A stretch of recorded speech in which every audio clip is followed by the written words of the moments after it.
Amen.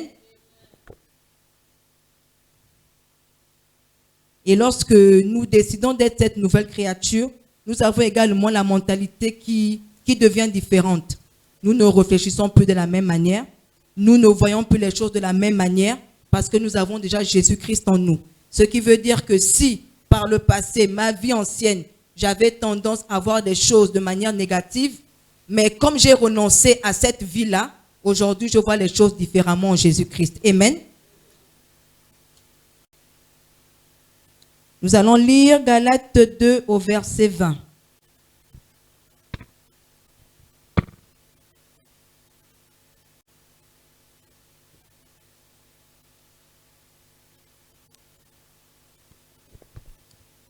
La Bible déclare dans Galates 2 au verset 20, « J'ai été crucifié avec Christ, et si je vis, ce n'est plus moi qui vis, c'est Christ qui vit en moi. Si je vis maintenant dans la chair, je vis dans la foi au Fils de Dieu, qui m'a aimé et qui s'est livré lui-même pour moi. J'ai été crucifié avec Christ, et si je vis, ce n'est plus moi qui vis, c'est Christ qui vit en moi. » On va d'abord s'arrêter à ce niveau. Nous avons été crucifiés avec Christ. Nous avons été ressuscités avec Christ. Et lorsqu'on parle de cette dimension où nous devons renoncer à nous-mêmes, c'est parce que nous voyons ici que Christ est maintenant en nous. Christ vit maintenant en nous. Christ a été ressuscité pour nous. Christ est allé à la croix pour nous. Alors, ce n'est plus moi qui vis. Ce ne sont plus mes désirs qui vivent en moi. Ce n'est plus ma manière de penser. Ce n'est plus moi qui commande. Ce n'est plus ma volonté. C'est maintenant la volonté de Dieu. Parce que j'ai été crucifié avec lui. C'est-à-dire que je renonce maintenant aujourd'hui à être la personne d'avant et j'accepte aujourd'hui d'être cette nouvelle personne parce que Christ vit maintenant en moi. Ce n'est plus moi qui décide aujourd'hui si je vais à l'église ou pas parce que Christ a été crucifié avec moi. Ce n'est plus moi qui décide aujourd'hui de ne plus venir à la réunion de prière parce que c'est Christ qui vit maintenant en moi. Et si Christ me demande d'être à un niveau, je dois être à ce niveau. S'il me demande d'être à la réunion de prière, je dois être à la réunion de prière parce que ce n'est plus moi qui décide, parce que c'est maintenant Christ qui vit en moi. Amen. Si je vis maintenant dans la chair, je vis dans la foi au Fils de Dieu qui m'a aimé, et qui s'est livré lui-même pour moi. Si je vis dans la foi du Fils de Dieu qui m'a aimé et qui s'est livré pour moi. Amen. Je vis désormais dans la foi. J'ai renoncé aux œuvres d'avant. Je vis désormais en Christ. Je vis désormais tout ce que la foi me demande de faire. Je manifeste maintenant ce que la foi me demande d'exprimer. Si la foi me demande d'exprimer la vie, je dois exprimer la vie. Si la foi me demande d'exprimer l'espérance, je vis maintenant et j'exprime l'espérance. Parce que c'est ce que la foi du Fils me demande de faire. C'est ce que la foi du Fils me demande d'exprimer. Amen. Nous allons continuer dans Romains 12 au verset 1.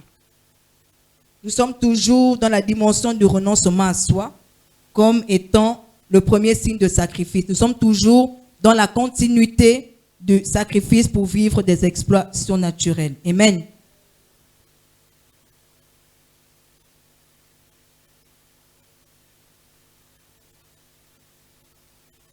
Pour ceux qui viennent d'arriver, j'étais en train de dire que le Seigneur m'a emmené à voir 3 dimensions de sacrifice. Et là, nous sommes en train de parler de la première dimension du sacrifice, c'est-à-dire le renoncement à soi. Amen.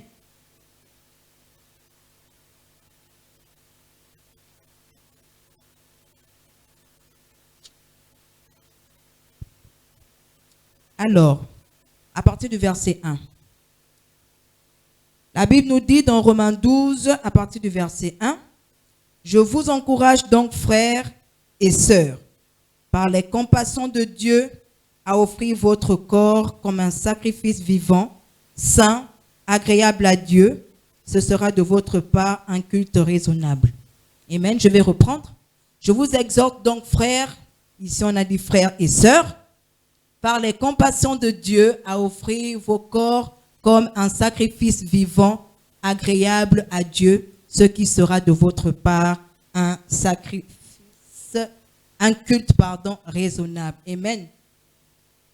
Ici, lorsque j'étais en train de méditer sur ce passage, je pouvais demander au Seigneur qu'est-ce qu'il voulait en fait nous dire lorsqu'il parle d'offrir nos corps comme sacrifice.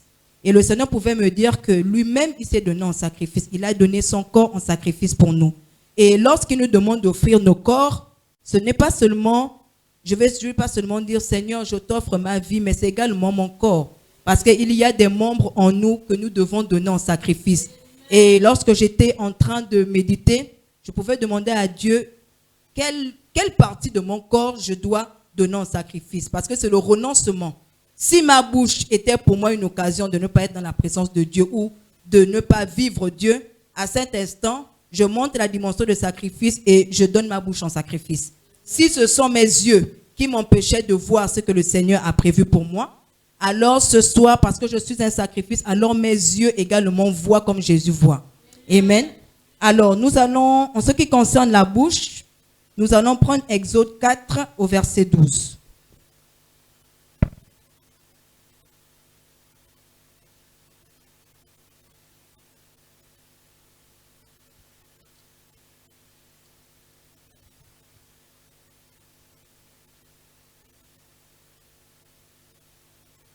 La Bible déclare dans Exode 4 au verset 12, « Va donc », je vais lire dans ma version, au verset 12. La Bible déclare dans Exode 4 au verset 12, « Maintenant vas-y, je serai moi-même avec ta bouche et je t'enseignerai ce que tu devras dire. » Je vais relire, j'ai pour habitude de relire la parole de Dieu 2 fois. « Va donc, je serai avec ta bouche et je t'enseignerai ce que tu auras à dire. » Amen. Lorsque nous décidons de renoncer à nous, le Seigneur nous emmène également à emmener nos membres à renoncer à ce que nous faisons avant. Lorsque le Seigneur nous dit « Va donc, je serai avec ta bouche et je t'enseignerai ce que tu auras à dire », le Seigneur ici veut utiliser en fait notre bouche afin qu'elle soit différente. Si notre bouche avait tendance à dire le contraire de ce que la parole de Dieu dit, aujourd'hui la Bible nous dit qu'il sera avec nos bouches et il nous enseignera ce qu'il aura à dire. Et là, je pouvais voir également le domaine de l'évangélisation. Lorsque le Seigneur dit « Va donc, je serai avec ta bouche et je t'enseignerai ce que tu auras à dire », ici, lorsque nous aurons à parler à ceux-là qui ne connaissent pas Jésus, le Seigneur utilisera notre bouche pour convaincre un maximum de personnes. Parce que nous avons renoncé à ce que nous disions avant. Avant, si on disait Jésus-Christ n'existe pas, le Seigneur utilise nos bouches et nous allons dire à ceux qui ne connaissent pas que Jésus existe. Amen. Lorsque le Seigneur utilisera nos bouches, ce ne sera plus pour calomnier contre notre frère, ce sera maintenant pour bénir notre frère. Lorsque le Seigneur utilisera notre bouche, même si nous sommes à côté des païens, le Seigneur mettra toujours en nous une parole de sagesse. Le Seigneur mettra toujours une parole qui va ramener ces personnes-là au Seigneur. Et c'est pour ça que le Seigneur dit qu'il sera avec nous. Il va utiliser notre bouche afin d'enseigner à ceux-là qui ne connaissent pas, et même à nous, ce que nous avions déjà à dire, à penser autrement, parce que nous avons déjà renoncé à notre propre vie. Amen. Nous allons prendre également Philippiens 3,14, ça en ce qui concerne les pieds.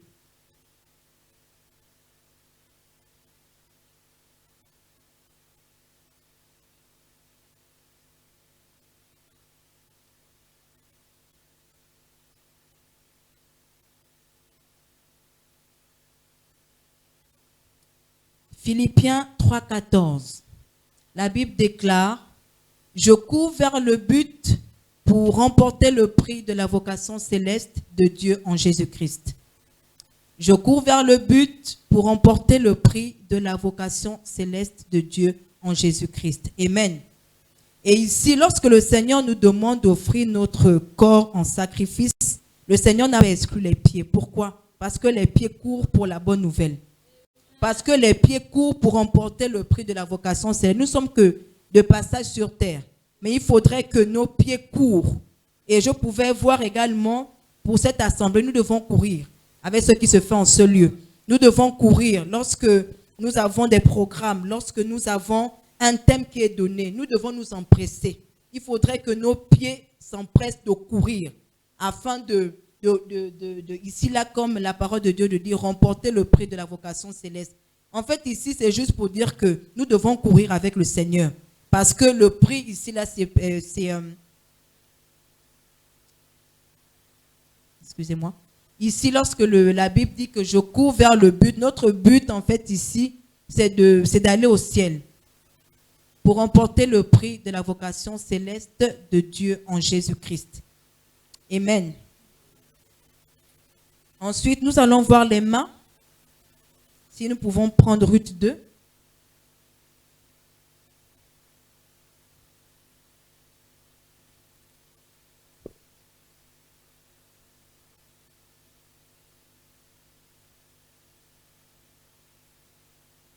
Est-ce qu'on peut prendre à partir du verset du glanage, s'il vous plaît? Le verset du glanage.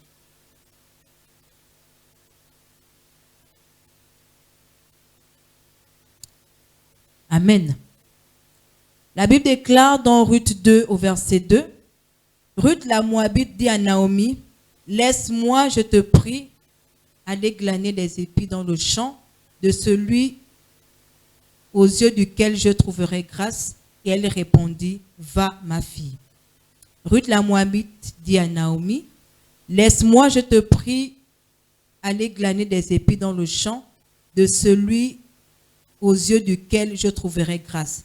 Et elle lui répondit, va ma fille. Amen. Et ici, le passage nous ramène toujours au renoncement à soi. Ruth pouvait se dire, je suis Moabite, je reste chez moi, je suis déjà habituée, j'ai ma coutume, j'ai mes habitudes, je n'ai pas besoin d'aller dans une autre ville. Mais elle a accepté de renoncer à son ancienne vie pour suivre Naomi. Et en suivant Naomi, elle s'est laissée transformer. Et elle s'est dit en elle-même, j'ai des mains, il faudrait que je travaille. J'ai des mains, il faudrait que je fasse quelque chose. Lorsque nous renonçons à nous-mêmes et que le Seigneur nous dit que nous offrons nos corps en sacrifice, nos mains, c'est pour servir Dieu. Nos mains, c'est pour donner à Dieu. Nos mains, c'est pour faire quelque chose pour l'œuvre de Dieu. Comme le serviteur de Dieu a tendance de le dire, que le Seigneur nous a donné des dons et des talents. Mais ce matin, ce soir, le Seigneur nous parle de nos mains. Pour le sacrifice que nous sommes, nos mains doivent être utiles pour Dieu. Nous devons sacrifier nos mains pour l'œuvre de Dieu. Nous devons sacrifier ce que nous savons faire, nos talents, nous devons les mettre au service de Dieu. Si ton talent est au niveau de tes mains, commence à voir ce que tu peux faire dans la maison de Dieu. Tes mains savent faire quoi? Est-ce que tes mains savent attraper le balai? Est-ce que tes mains savent toucher un piano? Est-ce que tes mains savent faire une décoration? Tes mains servent à quelque chose parce que tu es un sacrifice. Ton corps en fait aujourd'hui représente le sacrifice de Jésus. Et il a besoin de tous tes membres pour qu'aujourd'hui, ils se sentent honorés. Et c'est pour ça qu'aujourd'hui, il nous parle des mains. Amen. Nous allons également voir le psaume 51 au verset 12. Ça, c'est en ce qui concerne nos cœurs. Amen.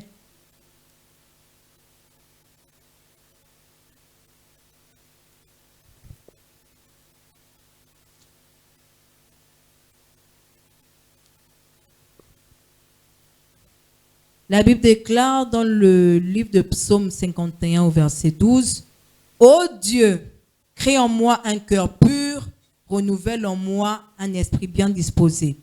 Ô Dieu, crée en moi un cœur pur, renouvelle en moi un esprit bien disposé. » Amen. Parce que nous avons renoncé à notre vie, alors aujourd'hui nous disons au Seigneur, crée en moi un cœur pur, renouvelle en moi un esprit bien disposé. Que nos cœurs soient disposés pour le Seigneur.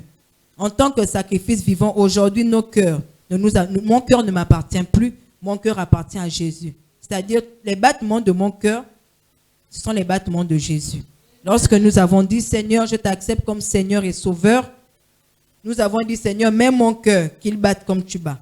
Si aujourd'hui mon cœur me demande, bon, il faudrait que tu manifestes plus l'amour, ça veut dire que c'est Jésus qui veut que je manifeste l'amour.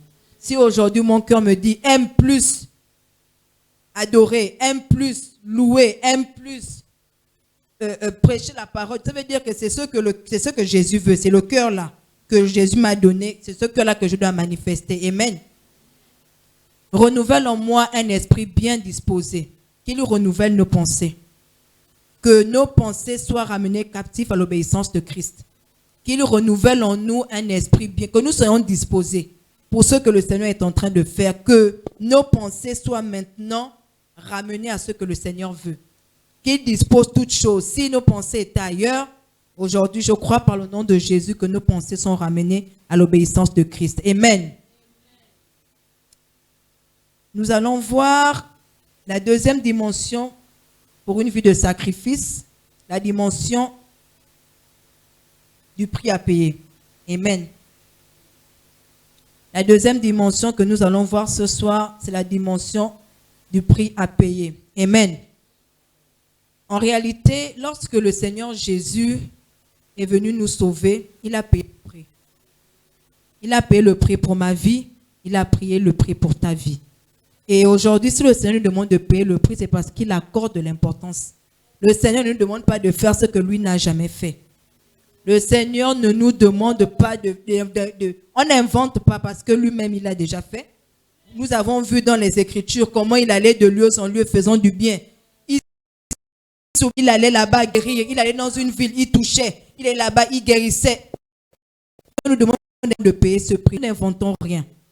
Nous n'inventons ce que le Seigneur a fait, nous devons le faire. En fait, nous devons payer le prix.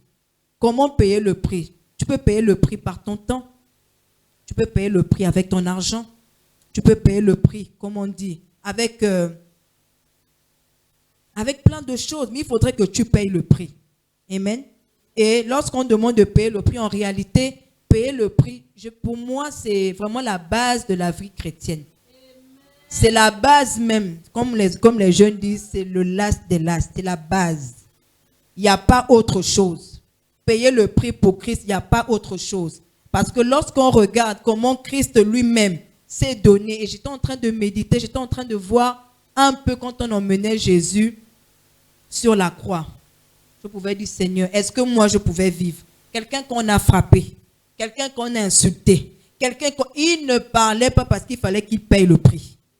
Il ne disait, il fallait qu'il paye le prix. On a même dit que tu es un menteur, tu es un usurpateur, tu es un... Quel roi tu es? Il ne parlait parce qu'il fallait qu'il paye le prix. Et aujourd'hui, nous devons payer ce prix. Aujourd'hui, si le Seigneur nous ramène au terme du sacrifice, c'est parce chacun de nous, nous avons un prix à payer. Et ce soir, je vais demander à chacun quel prix tu dois payer pour suivre Jésus. Tu dois payer quel prix? Est-ce que tu dois payer le prix par ta présence? Est-ce que tu dois payer le prix par ton service? Tu dois payer le prix. Parce que rien ne s'acquiert sur cette terre sans payer le prix.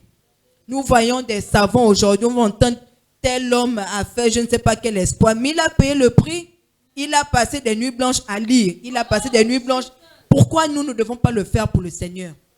Aujourd'hui, vous entendez, je ne sais pas, Bill Gates, vous entendez Donald Trump, mais quand ils vont vous dire comment ils ont commencé, vous allez entendre, il a commencé à vendre le ciment. Après, il a travaillé 20 ans. Il a maintenant ajouté les briques. Après, il a encore travaillé 30 ans. Il a maintenant ajouté le fer. Mais ça prend du temps. Parce qu'il a payé le prix, ça prend du temps. Et aujourd'hui, le Seigneur, lorsqu'il nous parle du sacrifice, c'est pour que l'Église revienne au prix. L'Église doit revenir au prix. On ne paye plus le prix pour l'avancement de l'œuvre. On pense que venir à l'Église, c'est juste, je viens dimanche, j'ai donné mon offrande, j'ai peut-être donné ma dîme. Après, non, c'est pas ça. C'est plus que ça. Parce qu'il y a des gens dans d'autres nations qu'on fouette, qu'on frappe à cause de l'œuvre de Dieu. Il y a des personnes qui sont emprisonnées à cause de Jésus. Parce qu'ils payent le prix. Aujourd'hui, vous allez entendre prier pour les chrétiens d'Afghanistan. Prier pour les chrétiens de tel. Parce qu'ils payent le prix. Ce n'est pas facile dans certaines nations de prêcher l'évangile. Mais le Seigneur nous dit aujourd'hui de payer le prix. Parce que c'est le socle même de l'Église. C'est le socle même. Si nous voulons voir l'évangile aller dans les 4 coins du Gabon, si nous voulons voir l'évangile être prêché même aux vieillards, il faut d'abord payer le prix. Et si nous décidons d'un commun accord de payer le prix, nous allons voir ce que le Seigneur peut faire. Amen.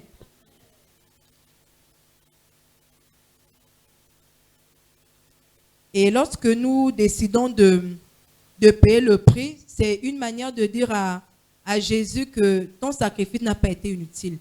Parce que ça sert à quoi de te sacrifier pour des gens qui ne sont même pas reconnaissants? Ça sert à quoi de te dire, bon, je suis allé à la croix, mais ils ne savent même pas pourquoi je le fais. Lui, il a payé le prix pour nous. C'est à nous de faire la même chose. Il s'est fait humilier, il s'est fait taper, il s'est fait crucifier. Même à la croix, on est encore venu dire que descends maintenant de ta croix. Tu as dit que tu es le roi des rois, descends. Comment ne pas payer le prix pour un tel Dieu? Comment ne pas, on va dire quoi? Comment ne pas donner même sa vie, même si elle a donné ma vie, comment ne pas donner encore ma vie pour un tel Dieu? Parce que je ne pense pas que ma famille pourra faire la même chose que Jésus. Je ne pense pas que mon père pourra prendre ma vie un jour. Je dis, Dieu donne ma vie pour toi. Non. Quelqu'un l'a fait pour moi. Amen. Nous allons lire Tite 2 au verset 14.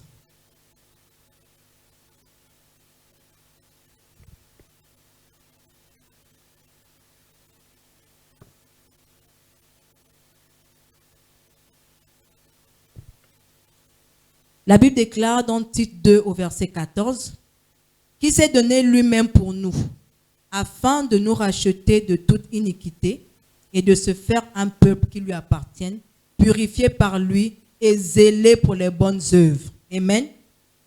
Qui s'est donné lui-même pour nous, afin de nous racheter de toute iniquité et de se faire un peuple qui lui appartienne, purifié par lui et zélé pour les bonnes œuvres. Amen. La partie qui m'intéresse ici, c'est zélé pour les bonnes œuvres. Si la communication peut me mettre ça en jaune. Nous devons être zélés pour les bonnes œuvres. Nous devons courir pour l'œuvre de Dieu. Nous devons être contents. Lorsqu'on dit qu'il y a quelque chose, nous devons être zélés. On doit arriver là vraiment, comme on dit, on doit mouiller le maillot. Jésus, Jésus, Jésus, Jésus, partons, passe Jésus. Moi, je connais Jésus. Moi, je fais ça. Nous devons être, il faudrait que le monde voit des chrétiens zélés pour lui. C'est ce qu'on appelle payer le prix. Je n'ai plus d'argent. On me dit qu'il faut envoyer l'argent pour telle chose. Je n'ai pas. S'il faut même aller même taper les briques parce qu'il faudrait que j'apporte, parce qu'il faut que je paye le prix. C'est à ce niveau que le Seigneur, le Seigneur veut nous emmener. Le Seigneur veut que nous payions le prix. Pour ma part, je veux voir certaines choses pour cette assemblée. Je veux voir beaucoup de choses pour cette assemblée. Je ne vois plus Hébron au niveau où nous voyons, non. Je vois Hébron ailleurs. Je vois Hébron grand. Mais si le Seigneur me dit aujourd'hui, paye le prix, fais telle chose, je vais le faire. Parce que je dois payer le prix.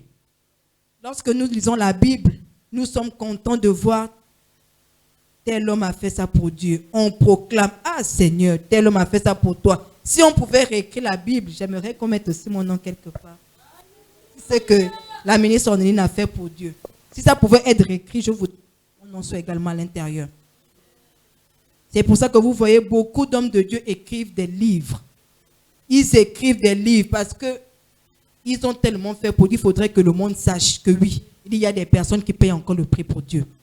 Il y a des personnes qui se sacrifient encore pour Dieu. Il y a des gens qui prennent encore des crédits pour Dieu.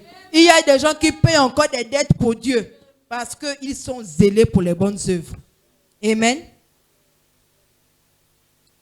Nous allons lire Apocalypse 5 au verset 10. Nous sommes toujours dans la deuxième dimension d'une vie de sacrifice. Nous sommes à la dimension du prix à payer. Et en grand temps, nous avons vu la dimension pour une vie de sacrifice. La première dimension, c'était le renoncement à soi. Pour toutes les personnes qui nous rejoignent maintenant. La Bible déclare dans Apocalypse 5 au verset 10, « Tu as fait d'eux un royaume et des sacrificateurs pour Dieu, et ils régneront sur la terre. Tu as fait d'eux un royaume et des sacrificateurs pour Dieu, et ils régneront sur la terre. » Amen. Le Seigneur a fait de nous un royaume des sacrificateurs pour Dieu. Le sacrificateur, ce n'est pas seulement le pasteur. Le sacrificateur, ce n'est pas seulement le ministre. Le sacrificateur, c'est ma sœur qui s'occupe du nettoyage. Le sacrificateur, c'est mon frère qui est au niveau du piano. Le sacrificateur, c'est mon frère qui est au niveau de la... Nous sommes des sacrificateurs. Le Seigneur nous a considérés comme des sacrificateurs parce que lui-même, il s'est donné en sacrifice pour nous. Et quand tu te donnes en sacrifice pour des personnes, ces personnes également doivent refléter ce que tu es. Amen. Et c'est pour cette raison que nous allons voir un sous-thème. Nous sommes des sacrificateurs pour voir l'accomplissement dans la prière.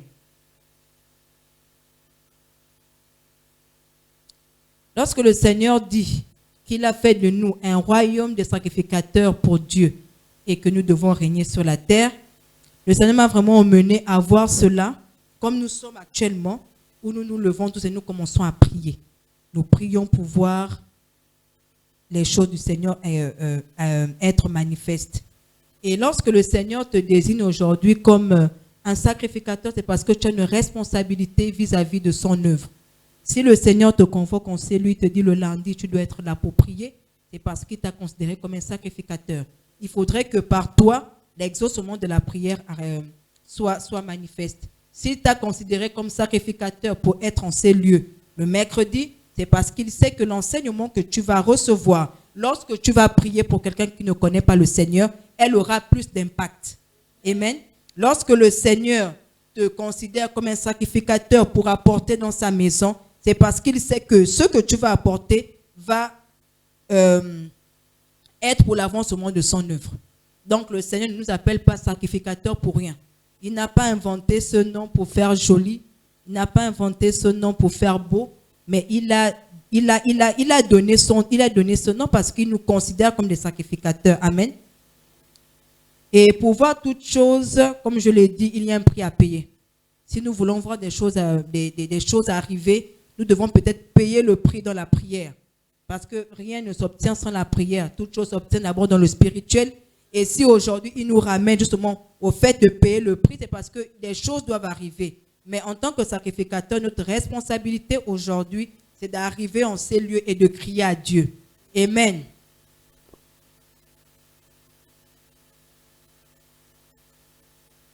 Et le Seigneur nous exauce également lorsqu'il voit le sacrifice parce que lui-même, il est le sacrifice. Lorsque le Seigneur voit un peuple de sacrificateurs réunis, il ne peut qu'exaucer ce qu'il a dit. Il ne peut qu'exaucer sa parole. Il ne peut qu'exaucer ce qu'il a prévu pour nous. Il ne peut qu'exaucer ses promesses. Parce qu'il a vu des sacrificateurs réunis. Si nous nous réunissons aujourd'hui pour nous dire que nous allons prier pour le salut des âmes, parce qu'il aura vu le sacrifice, s'il faut dire des sacrificateurs, alors les âmes vont arriver. Si nous nous réunissons ici pour dire que Seigneur, nous voulons voir plus de jeunes, nous voulons voir ceux qui ne travaillent pas travailler, parce qu'il aura vu des sacrificateurs réunis, il va exaucer sa parole. Parce qu'il a fait de nous des sacrificateurs. Amen. Nous allons dire acte 4 au verset 32.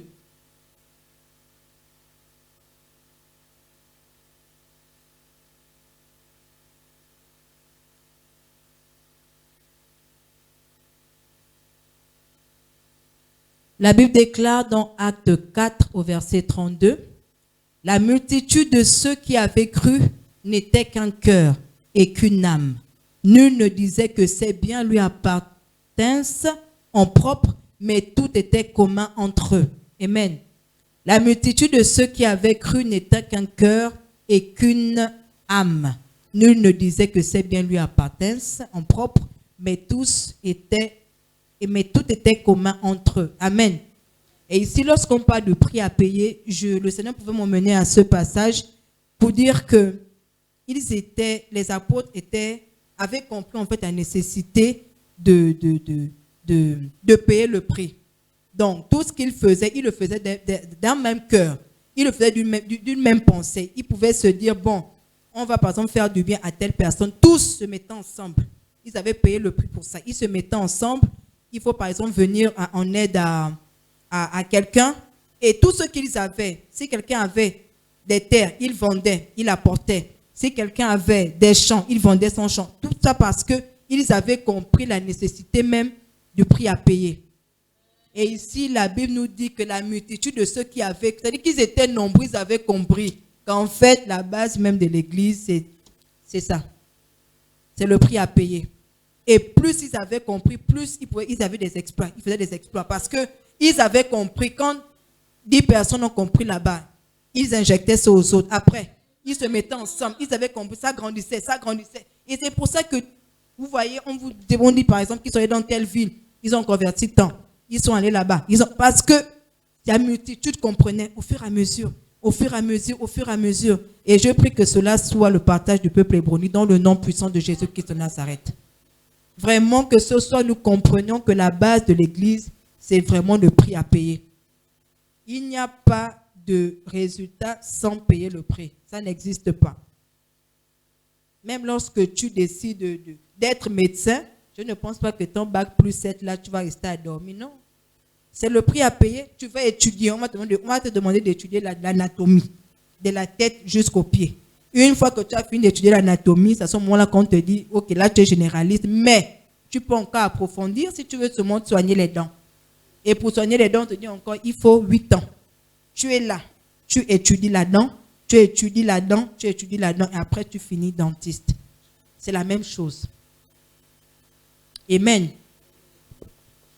Nous allons lire Acte 2 au verset 46.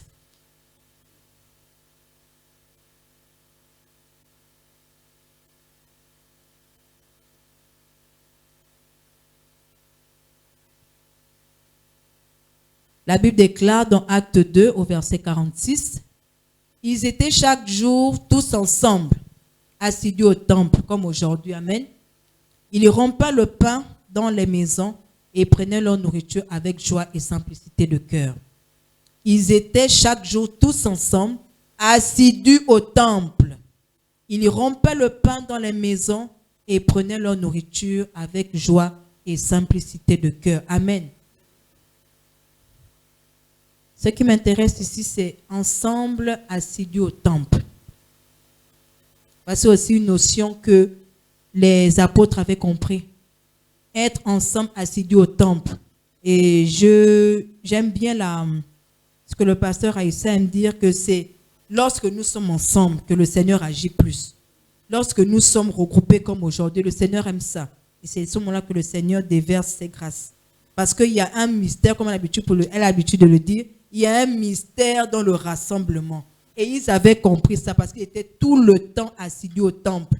Je pense, quand j'essayais de méditer sur ce passage, je pouvais me dire que c'est ce que quelqu'un le matin se lève, son désir c'était d'aller s'asseoir dans le temple. Il quitte sa maison, même s'il n'a rien à faire, il ne va pas suivre la télé, non, il faut qu'il vienne s'asseoir au temple. L'autre aussi avait la même pensée au temple. Donc, ils faisaient tout là ensemble parce qu'ils avaient compris. Ils avaient compris. Ils rompaient le pain ensemble. La communion fraternelle, toujours ensemble.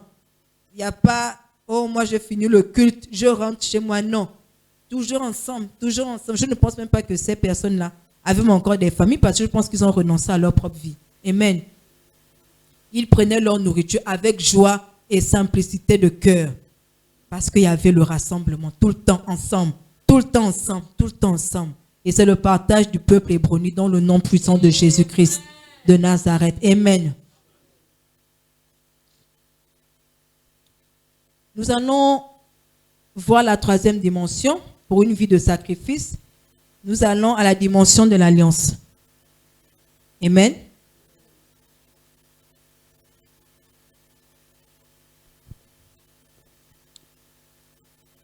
Et je pouvais voir, et le Seigneur pouvait me faire comprendre que chaque chrétien doit avoir une alliance avec lui. Chaque chrétien a son alliance avec Dieu. Pour d'autres personnes, l'alliance qu'il peut avoir avec Dieu, quelqu'un va te dire non, moi mon alliance c'est par exemple quand j'apporte des offrandes sacrificielles, c'est ça mon alliance avec Dieu. D'autres vont te dire moi mon alliance ce sont les prémices. D'autres vont te dire que moi mon alliance c'est mais nous devons avoir une alliance avec Dieu. Et si je pose la question à chacun ici, quelle est votre alliance avec Dieu? Je pense que j'aurai peut-être 2 ou 3 réponses. Amen. Alors pour cela, nous allons d'abord lire le psaume 50 au verset 5.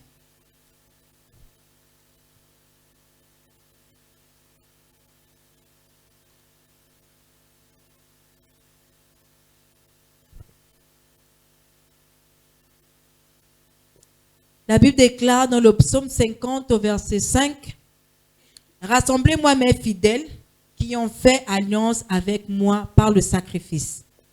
Rassemblez-moi mes fidèles qui ont fait alliance avec moi par le sacrifice. Et ici, le Seigneur qualifie des personnes qui ont fait alliance avec lui. Il les qualifie comme des personnes fidèles. Et si vous allez voir la définition de la fidélité, c'est beaucoup.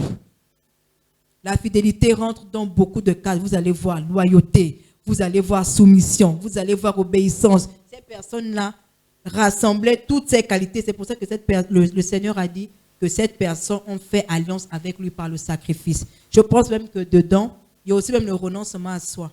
Il y a également même, je pense, le prix à payer. Je pense que ces personnes vraiment ont toutes ces caractéristiques-là pour que le Seigneur aujourd'hui dise que ces personnes ont fait alliance avec lui. Parce que pour que le Seigneur te considère comme quelqu'un de fidèle, c'est qu'il a vu.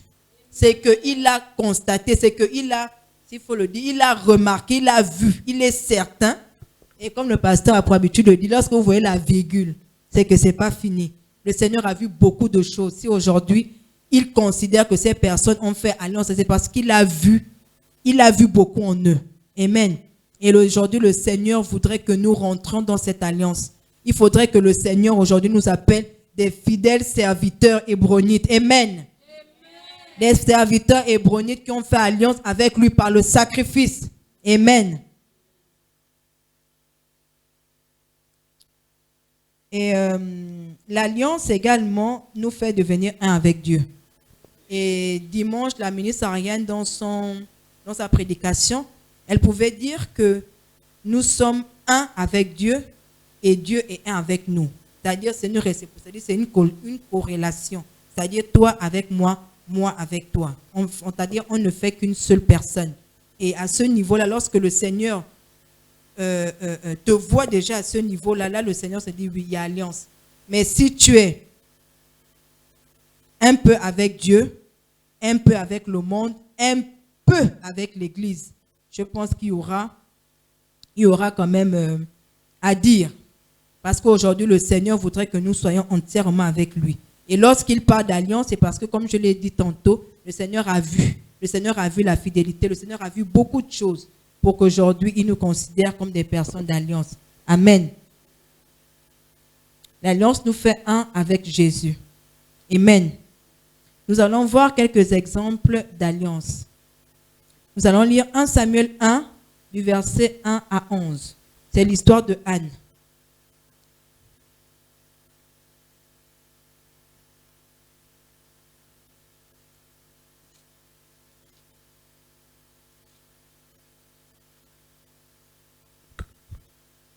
Je lis la parole de Dieu dans 1 Samuel 1 au verset 1.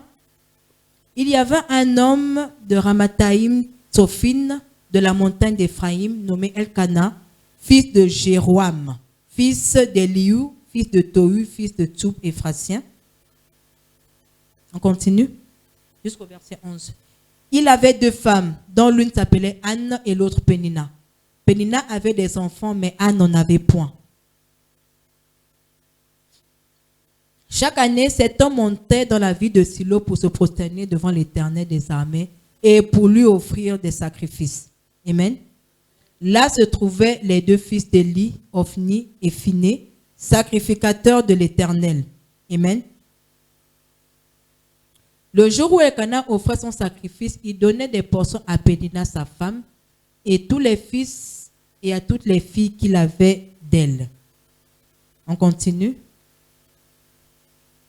Mais il donnait à Anne une portion double, car il aimait Anne, que l'Éternel avait rendue stérile. On continue. Sa rivale lui prodiguait des mortifications pour la porter à sérité de ce que l'Éternel avait rendu stérile. C'est juste pour comprendre l'histoire. Et toutes les années, il en était ainsi.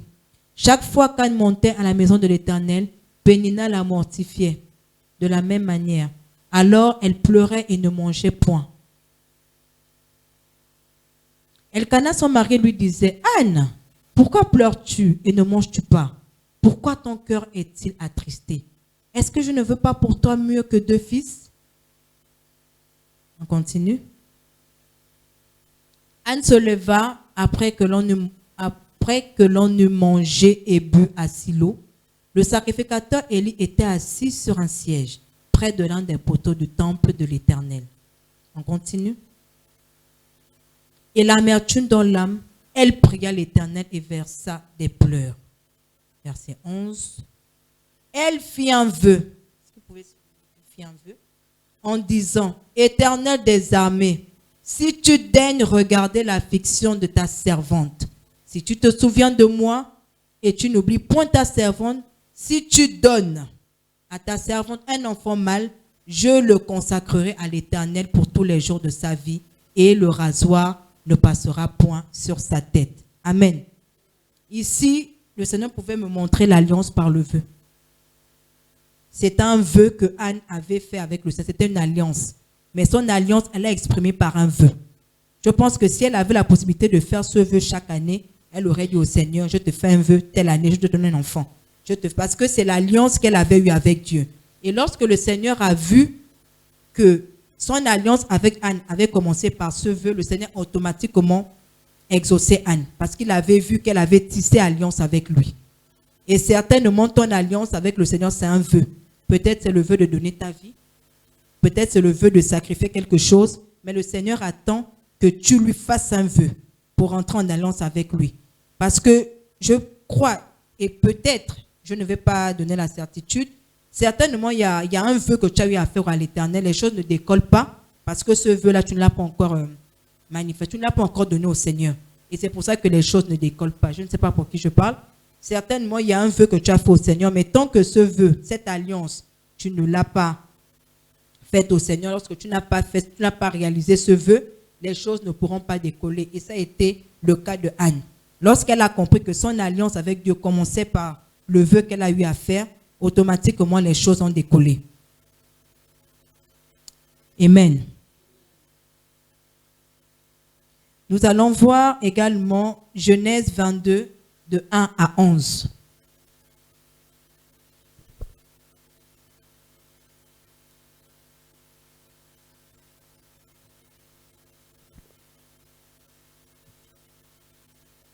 La Bible déclare dans Genèse 22 à partir du verset 1.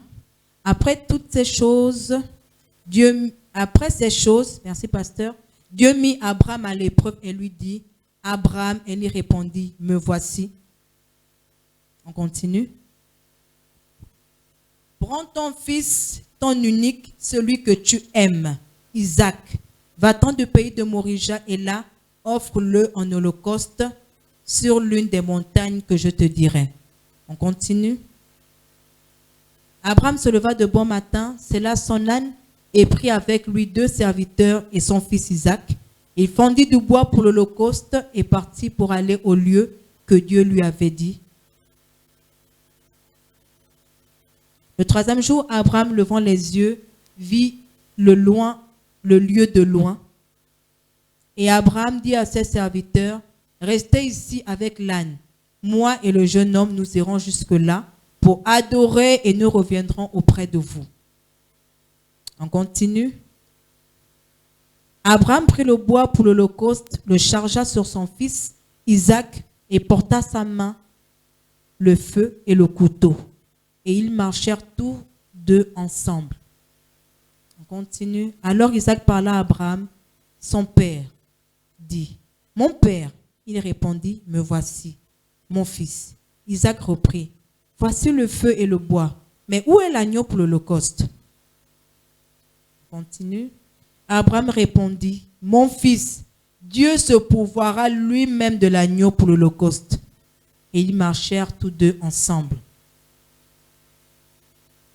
Alors ils furent arrivés au lieu que Dieu lui avait dit. Lorsqu'il fut, merci pasteur, lorsqu'il fut arrivé au lieu que Dieu lui avait dit, Abraham y éleva un autel et rangea le bois. Il lia son fils Isaac et le mit sur l'autel par-dessus le bois. Puis Abraham étendit la main et prit le couteau pour égorger son fils. Alors l'ange de l'Éternel appela des cieux et dit, Abraham, Abraham. Et il dit, me voici. On continue.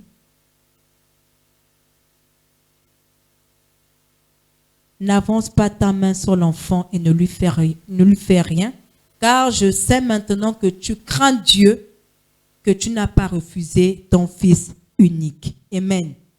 Si on a commencé à partir du verset 1, c'était pour comprendre où je voulais en venir.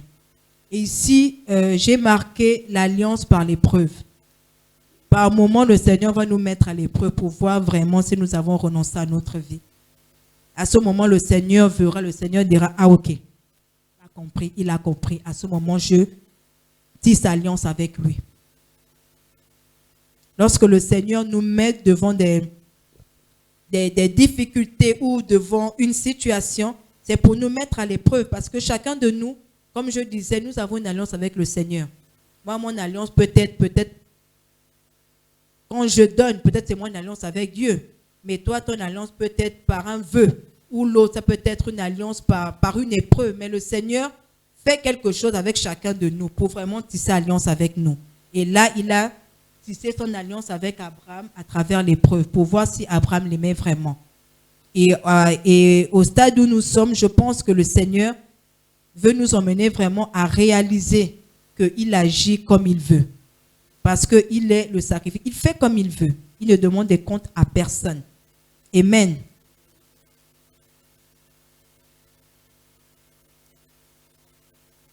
Et nous avons également notre Seigneur Jésus-Christ, le sacrifice par excellence. Et en haut, je disais que je vous donne quelques exemples de signes de sacrifice. Nous allons lire Jean 3,16, que tout le monde connaît.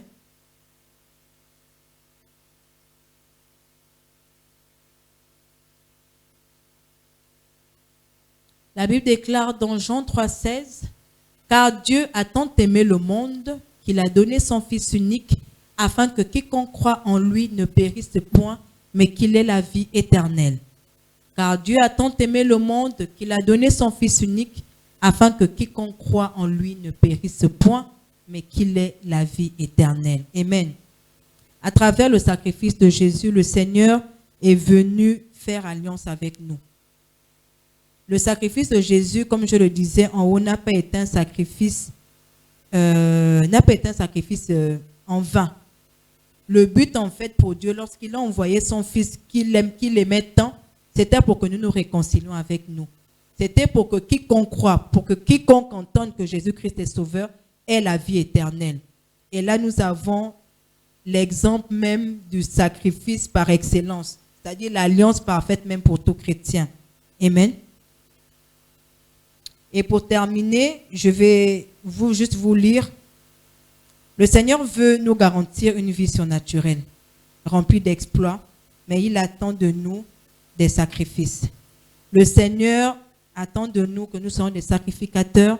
Le Seigneur attend de nous que nous payons le prix. Le Seigneur attend de nous que nous soyons ceux-là qui, en menant le monde vraiment à réaliser que le sacrifice de Jésus n'a pas été vain à la croix. C'est sur ces mots que je vais terminer mon enseignement. Que le nom de Jésus-Christ soit glorifié. Amen.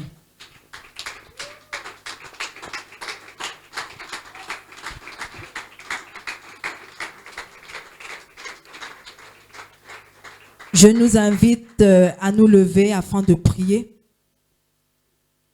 Alors que ce soir, le Seigneur nous a parlé de 3 dimensions de sacrifice. Il nous a parlé de la dimension où nous renonçons à nous-mêmes, la dimension où nous payons le prix pour son œuvre, la dimension où nous rentrons en alliance avec le Seigneur. Alors tu vas prier, tu vas bénir le Seigneur et tu vas rendre grâce pour ce que tu as entendu ce soir. Notre Père et notre Dieu, nous te bénissons et nous te rendons grâce encore, Père, pour ta parole. Merci, Seigneur, encore parce que tu nous emmènes, Seigneur, au Père, à vivre, Seigneur, au Dieu. Seigneur, au travers de ces 3 dimensions de sacrifice. Seigneur, nous voulons, Père, à monter à cette dimension où nous, Père éternel, Dieu de gloire, où nous renonçons à nous-mêmes. Nous voulons, mon Dieu, mon roi, monter à cette dimension où nous payons le prix, Seigneur, au Dieu, pour voir, Seigneur, au Père, ton œuvre, Père, avancer. Nous voulons, mon Dieu, mon roi, monter à cette dimension où nous rentrons en alliance avec toi. Seigneur, c'est pourquoi ce soir, nous te bénissons. Nous te rendons toute la gloire, Père, pour ce que nous avons entendu ce soir. Nous croyons, Père, que la parole qui est sortie, Seigneur, oh Dieu, Père, ne sera pas, Seigneur, une parole vaine, Seigneur. Mais nous allons, Père éternel, Dieu de gloire, la sceller dans nos cœurs. Nous allons la garder, nous allons la méditer, Seigneur. Parce que tu as fait de nous des sacrificateurs. Parce que tu as fait de nous, Père, un royaume de sacrificateurs. Seigneur, parce que tu attends, Seigneur, de nous exaucer. Ah, mon Père et mon Roi, nous disons ce soir que nous avons compris et nous nous mettons, mon Dieu, mon Roi, ah, Seigneur, oh Dieu, à cette dimension, Seigneur. Ah, merci, Père. Sois élevé, sois magnifié ce soir. Nous te rendons toute la gloire. C'est au nom puissant de Jésus-Christ. Merci, Jésus. Merci, Père. Au nom de Jésus. Amen.